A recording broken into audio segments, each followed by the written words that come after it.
Sundan ko lang sinabi nyo, di ba? Sinabi nyo, hindi naman na posible na makagalaw si Zaldico nang walang ano ni Martin. Pero sa tingin nyo po ba, hindi makakagalaw si Martin nang walang ano ni BBM? I mean, in fairness, no, wag kayong magagalit. Ang opinion ko, kasi the first 2, before that happened, parang buo yung tiwala niya. Kasi pinsan ko, hindi naman siguro to, hindi naman ako papahamak. Tingin ko ganun. Yun ang opinion ko eh. Buo ang tiwala eh.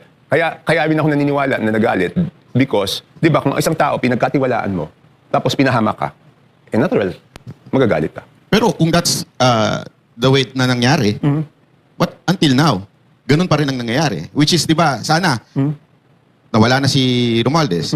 Kaya lang halos inulit din yung 2025 budget style of corruption ngayong 2026. In what sense? Meron pa rin mga insertion, may mga allocation pa rin na binabanggit ng ibang mga congressman. Okay. Dito sa BICAM dito, walang insertions eh. Wala akong alam na insertion. Di ako member. Pero bigyan ko lang ng chance na i-clarify. No? Alam mo yung mga kalaban ko, o yung mga kakampi ni Martin. Kasi di ba ang dami yung trolls eh. Every time sigurado ko, pagkatapos ko mag-interview sa inyo dito ngayon, masaya na naman yung mga trolls niya kasi kikita na naman sila eh. Bawat banat yata, merong, ano yun eh. So, tinitira nila ako dun sa 2026 budget kasi nasabi na nag-insert daw ako ng 900 plus million o amount. Ang totoo kasi niyan, may minimum bawat isang distrito. So, nabotas, ang minimum dapat is 1.410. Tapos, nung dumating si Sec Vince, naging 326. So, siyempre, nagreklamo ako. Ang minimum dapat na nabotas is 1410. So, binalik lang. Hindi nga binalik yung buong amount eh. Nagbalik lang na 900. So, 900 plus 300. So, 1.116 lang ang napunta sa nabotas. So, sinasabi na insertion yun. Hindi insertion yun. Binalik lang ng DPWH at hindi galing sa Congress yung DPWH. Kinorek lang yung kanilang mali. So, yun lang. Liliwanagin ko. Nabanggit nyo before, di ba, yung first impeachment ni VP Sara, may involvement to ng parang bigayan. Hindi. Ang nangyari doon is yung mga Pumirma. Hindi, yung mga nagbebenta, yung grupo nila Saldico nagbebenta ng projects. Okay? So, dahil nagbebenta sila ng projects, sinisingil na sila ng mga contractor kasi na FLR. So, ginamit nila yung mga ibang congressman na para pumirma at ang pinanakot doon is i-hold yung mga AX, AKAP, TUPAD, MAIP. Yun ang ginawa lang. Siyempre, takot ka nun kasi ano ka eh? Mag-election yun. Mag-election ka eh, di ba? Tsaka yung MAIP talaga ang laki ng tulong nun sa congressman eh. Tsaka doon lalo na doon sa mga kababayan mo. Pero that was the first impeachment. Yes, yung first. Now, we have the second impeachment. Mainit pa rin ang dugo nila kay VP Sara Duterte. Definitely. Do you think meron pa rin kung ano yung nangyari before, meron pa rin yung nangyayari ngayon? Hindi, okay. Sinagot ko na yan nung interview eh. Tinanong ako ng isang reporter eh. Kasi hanggang ngayon, lahat ng DPWH projects kasi wala naman insertion eh. Lahat, total. Lahat yan naka-FLR. Sabi nila, hindi ko alam for what reason, may mga haka-haka na baka walang pondo yung gobyerno. So tinanong ako ng isang reporter. Sabi sa akin ng isang reporter, kung yung FLR ba pwedeng gamitin ngayong eleksyon, ngayong impeachment ni VP Sara. Simple lang yung sagot ko. Sabi ko, pwedeng gamitin, di ba? Pero kung gagamitin o hindi, malalaman lang natin pagkatapos ng botohan kung yung mga bumoto ay rinilis yung pondo at yung hindi bumoto ay hindi rinilis yung pondo, mako-confirm natin. Pero after the voting pa. Yun, sinabi ko yun. O galit na galit yun. Would you take part in exposing after na magkaroon Definitely. Walang problema. Walang problema. But do you think makakabuo sila ng numero? 106,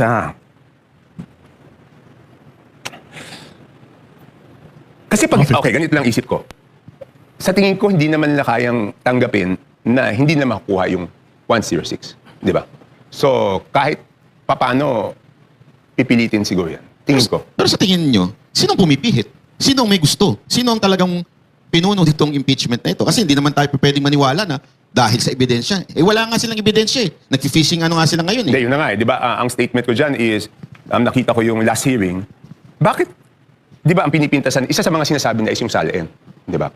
Ang sabi ko nga, yung SALN, napaka-ipokrito naman. Di ba yung Congress nga, ayaw ilabas yung SALN ng mga congressman, di ba? Tapos, hahanapin mo yung kasalanan ng isang tao base sa SALN. Yung mismong Congress, ako linabas ko na sa public nung Pero isa-isa yung member ng Committee on Justice nun. Kung linabas na lang yung SALN nila. Ang tingin ko, kung ikaw ayaw mong ilabas yung SALN mo, wala kang karapatan na manghingi na pintasan yung SALN ng ibang tao. Okay. Ang pinakaayaw ko kasi is yung ipokrito, 'di ba? Number 1, ipokrito. Number 2, yung double standard. Alam mo yung double standard, ang pananaw ko, ang double standard, diyan nagsisimula lahat ng kalokohan eh. Because bakit ko sinasabing dyan nagsisimula lahat ng kalokohan? Di ba kaya nga, nakita ko dyan, tinatanong niyo ako doon sa 8 plate, di ba? Yung 8 plaka. Bakit ba ayaw ko ng 8 plaka? Kasi pag sa maliliit na bagay, iniisip mo, iba ka doon sa ordinaryong mamamayan. Hanggang sa malalaking bagay yan, iisipin mo, iba ka.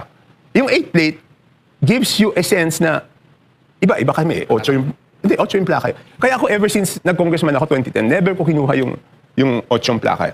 So, ano ba yan? Sinasabi ko nga, the reason kung bakit tayo umabot na dito sa malaking corruption sa history, ang nasa sentro is yung House of Representatives, is because doon sa isip na double standard. Iba kami. Iba yung congressman. So, ibig sabihin, congressman, pwede magnakaw. Pero yung ibang tao, bawal lahat kayo. Yan yung ayaw ko doon sa double standards eh. Because dapat, lahat ng tao, bawal. Lahat ng government official. Pero pagka nagkaroon ka ng isip ng double standard, doon mo na iisipin na you are above the law. And all others are not. Di ba? Kaya ayaw ko yung isip na yan. But let's go back, Kong, Sige. doon Ano sa lang si Salim? impeachment. Oo. Sa tingin nyo ngayon, sinong pumipihit ng impeachment ni BP Sara? Base doon sa spokesperson nila, sa kay Claire, mukhang, baka pati Malacanang gusto na rin. Di ba? Di ba? Bakit ganun, nagpa-interview lang ako sa impeachment, galit na yung spokesperson nila, di yata nakatulog. Pero Sa galit. kinikilig. Pagka ikaw yung topic, kinikilig siya eh. Kasi Hindi, galit. Makisig kasi Hindi, sino galit eh. na galit sa akin. Galit na galit. Alam mo, yun yung naging senyales sa akin eh. Bakit nagpa-interview lang ako tungkol sa impeachment? Pagkatapos ng 2 araw yata, I mean, okay lang naman sa akin. Wala naman sa akin yun, di ba? Iniisip ko lang, pag ganun, baka gusto na rin ng Malacanang, di ba? Kung untouchable, parang ganyan ang tingin sa inyo eh. Kasi naalala nyo yung umatake sa gobyerno, si Lebiste, tsaka si Kiko, binanata ng mga kasama nyo. So parang inaapi sila. Ngayon, pag ikaw yung nagsalita, bakit parang tahimik sila? Ano ba yung hawak? Ano bang meron Ano bang si meron? Kong Toby? Bakit? Hindi. Wala ka pang ethics Ang complaint? galing nyo, ang galing nyo. Ang galing nyo magtanong, ha? Siyempre, lahat ng bala, di ba, lahat ng FLR, kasi di ba, okay, no, March 24, napatawag ako noon sa Malacanang. Because nga, yung House of Representatives, hindi pa binibigay yung kanilang listahan. So, namang problema si Sec Mina Pangandaman doon. Kasi sabi niya, Mr. President, inukulit ako ng mga congressman na i-release daw yung SARO. Hindi ko naman ma-release kasi wala yung listahan ng House of Representatives. So, sabi ko kay Mina, bakit ba ayaw bigyan listahan? Sabi nila, wala daw sila nun. Sabi ko, Mina, imposibleng mapasok ang kahit anong item sa budget kung walang kopya yung House of Representatives. At sabi ko, hingin mo ko si proponent. Kasi pag ako humingi ng proyekto para sa distrito ko, dadalhin ko sa distrito ko. Pag isang congressman humingi ng proyekto at dinala sa ibang distrito, sigurado benta yan. Okay? So, sabi, wala daw, imposible yan. So, doon kami nagkausap ni Congressman J.J. Suarez. So, siguro bakit yung iba, hindi nila ako tinitira? Alam ko magkano yung kanila eh. May hawak ka pala. Ito kasi usapan natin ngayon. Last week, inaway ako ni Asidre, di ba? O, di nilabas ko na yung tingog. Isipin mo, tingog, party list, ha? So, takot sila sa'yo. 5.96 billion. Isang party list sa insertion pa lang. Pero kung ang party list ba hindi usually may ganyan? Meron, 150 yata. Million. 150 million. 150 million lang. Yung This one, kanya, 5.96 billion. Siguro kasi si Yeda na handun, di ba? Kaya pala tumahimik si Asidre sa pag-atake sa'yo. Hindi, tinitira pa rin niya ako, pero ayaw niya sagutin kung bakit kailangan dumaan sa kanila yung proyekto ng distrito at hindi yung district congressman. Ayaw niya sagutin yun. Ngayon, Kong, in terms of yung kanina, nabanggit mo yung sa hypocrisy, patungkol sa SALN. Ang Congress gusto rin na in-audit din ang Office of the Vice President. And nagsimula ang lahat ng gulo na ito nung in-expose ni Pangulong Duterte sa gikan sa masa para sa masa dito din sa SMNI, yung liquidation by certification. Yes. Oh, so are you in favor na itong liquidation by certification ma-abolish na ito? Hindi, ako, in favor ako na buksan rin yung libro ng House, no? Pero admittedly, yung sinasabi yung MOE, di ba? Sinabi nila yan yun noong, di ba? Magkapasko talaga, di ba? Ang nakasulat kasi talaga doon is nakasama yun doon sa sweldo namin. Nakahiwalay yung sweldo. At yung MOE is supposed to be for office expense, district office expenses, no? So, ngayon, kung gagawa ang COA ng bagong guidelines na hindi pa pwede yung liquidation by certification, wala namang problema sa amin yun. Kasi talaga namang ginagastos sa distrito yun. And do you think may mga congressman na hindi dinadala sa distrito yung mga budget nila? Hindi ko alam eh. Kasi pag ginastos mo yun sa distrito mo, kulang pa yun eh. So, bakit naman hindi nila dadalhin yun sa distrito nila? Unless sobrang laki yung, hindi ko alam, yung mga ibang AX-AKAP nila. Pero kulang yun pag ginastos mo sa distrito, sa dami ng pumupunta doon everyday. Comment na lang ako. Paano ako na yung tanong niya kanina na Kaya pala takot sa iyo yung mga congressman na may hawak ang alas. Alam mo yung magkano yung budget nila. So, ayun mo kami listahan. Mawawalan ako ng bala. Mawawalan ako ng bala. Tinago yung bala niyo. Alam mo kung kinasuhan ako walang kwenta yung kaso sa akin. Ano kaso sa'yo? Ano ko lang yun? Bakit? Sino yung sinibel-libel mo? President Marcos. Ano ba yung sinabi? Nasabi ko lang nasabi ko lang naman sa post ko. Akala ko kasi tulay. Alin? Yung medical record. Yung? Ako kumakalat na medical record. Yung sa St. Luke's. Ikaw ba yun? Oo. Akala ko, ako nila. Bakit mapati ako madamay sa'yo? Ano, akala ko kasi tulay. Eh, ilang araw na yun nakapost, so gumaya na ako. Pero kung ano nga ba talaga sakit? Hindi, alam niyo, diverticulitis. Tina-divert yung... Pero kung ito, Ikaw pala yung nangaso. ako, last na, alam ko about dun sa hawak ng alas. So, ikaw, manilista. Kasi wala, takot sila sa'yo eh. So, wala akong tinatago. Wala Sila naman. marami. Tama. Kasi alam mo siguro, kaya ako nasa ganitong sitwasyon, kasi alam ko na nakahanda ako na kahit sino ang maging presidente, walang mahahanap na buta sa akin. Kasi nagsimula yung political career ko na hindi ko kakamping presidente. Di ba? 22 years bago ko nakakampi. Isipin mo kung doon sa 22 years na yon, may tinatago ako. Di, wala. Tahimik ka rin. Hindi ko ugali na palipat-lipat. Kaya titingnan nyo, ano ba ang reason bakit ang mga politiko palipat-lipat ng partido? Kasi di kung tinatago ka, hindi ka pwedeng... Paano ka pupunan sa gobyerno kung meron kang tinatago? Yun ako, diba? may kilala tayo dyan. So, ibig sabihin kong hindi ka pala katulad ng Remulla Brothers, no? Na patalon-talon, no? Kung meron lang akong tanong, Kaibigan ko naman bago naman. kasi isa sa mga accusations sa inyo ng iba, you are eyeing for Senate. Kaya kayo nag-iingay daw. Okay, hindi pa ako na... Okay, ganito. Diretsahang sagot, no? 1998 pa ako public servant, no? So pagdating ng 2028, 30 years in public service na ako. At 60 years old na ako pagdating ng 2028. So, yan isang malaking desisyon because it's either I go back 100% sa pagiging negosyante or kung magtutuloy ako ng political career ko, baka for the rest of my life, politician ka na. Hindi ka na, ang hirap Pero may term pa po ba kayo? May term pa ako, isa sa Congress. One term sa Congress. Meron pa ako isang term sa Congress. So madami akong options eh. So, ito kung total, sabi nyo nga, asawa ng, yung pinsan ng asawa nyo po, si Pangulong Yes, silang Bongbong tatlo, Marcos. magpipinsan sila. So, ang ibinabatong kasalanan ni VP Sara sa impeachment ay yung 125 million na confidential fund. Sa tingin niyo po ba, hindi po ba karapat-dapat ma-impeach si Marcos Jr.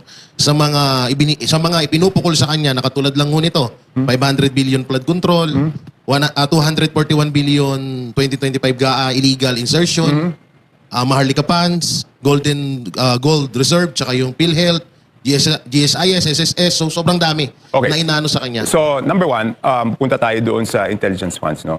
With all due respect doon sa mga kasamahan ko sa Committee on Justice, doon na pagbotohan na nila yan at sinabi nilang may substance. Ako, ang simpleng pananaw ko dito is doon sa intelligence funds na yan is that unang-una, yung notice of disallowance is appealable.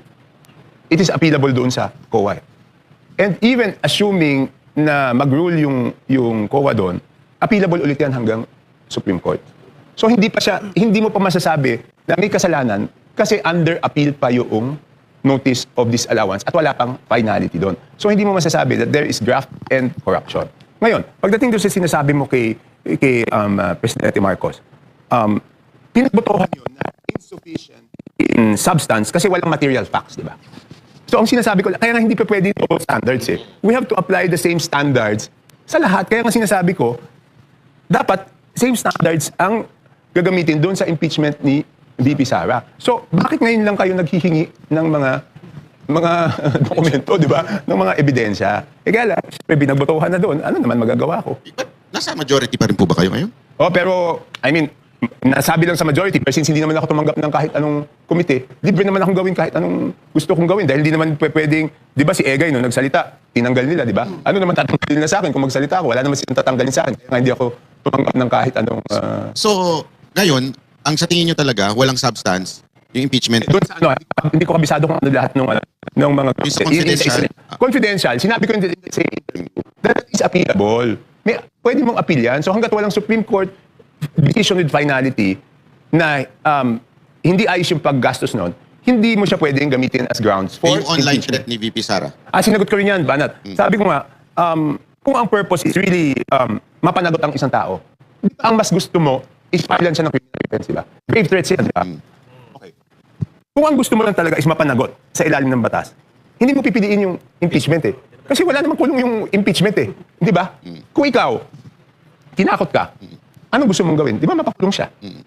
Eh bakit dito, ang pinaperson natin is yung Di baka iniisip kasi ng mga kababayan natin kung immune si VP Sara pagdating sa kaso. Hindi, tama, buti sinabi mo. Hindi, it's only the president that is immune from suit. Ang vice president is not immune from suit. So habang vice president siya, pwede mo siyang filean ng kaso. So yun ang sinasabi ko, number 1 yon. Coach Oli, ibigay mo muna yung mic kasi nagdolo ko yung mic ni Kong. Eh. Number 1 yon. Number 2, pag sinabi mong grave threats, who will determine kung yan ay grave threat? Kunyari, siya tinakot. Kahit magkapatid kami, hindi ko naman pwede sabihin na grave threat yun eh. Di ba siya lang ang makakapagdesisyon kung grave threats yun o hindi?